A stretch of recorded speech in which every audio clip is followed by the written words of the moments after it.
Kjo qeveri ka rënë dhe është absurde që të dy aleatët qeverisës të qëndrojnë ende bashk, kur dy ministra thonë se Shqipëria është mbushur me kanabis dhe policia bashkëpunon me krimin. Kështu u shpreh deputeti demokrat Aldo Bumçi nga Kallmeti i Lezhës, ku ishte i pranishëm në aktivitetin e organizuar për 26 vjetorin e themelimit të PD-s në këtë zonë. Kjo është një qeveri e rënë. A mund të qëndrojmë bashkë kur dy ministra thonë Shqipëria është mbjell me kanabis dhe ka policin që e mbjell. Krimi i lidh me policin.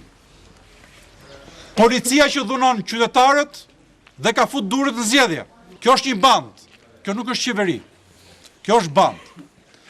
Në këtë betejë pra kemi qytetarët pa kënaq, por kemi dhe aleatët tanë që janë me ne.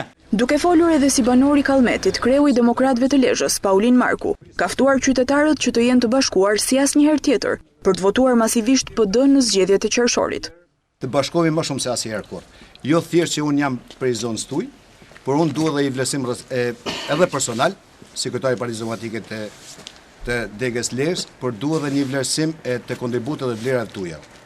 Sepse nuk kemi më kandidatura që të ndajmë të përçojmë. Duke festuar në çdo njësi administrative, PD e Lezhës synon të përcjell mesazhin e bashkimit për një fitore të thellë në zgjedhjet e qershorit. Që kanë ndërmend votim elektronik.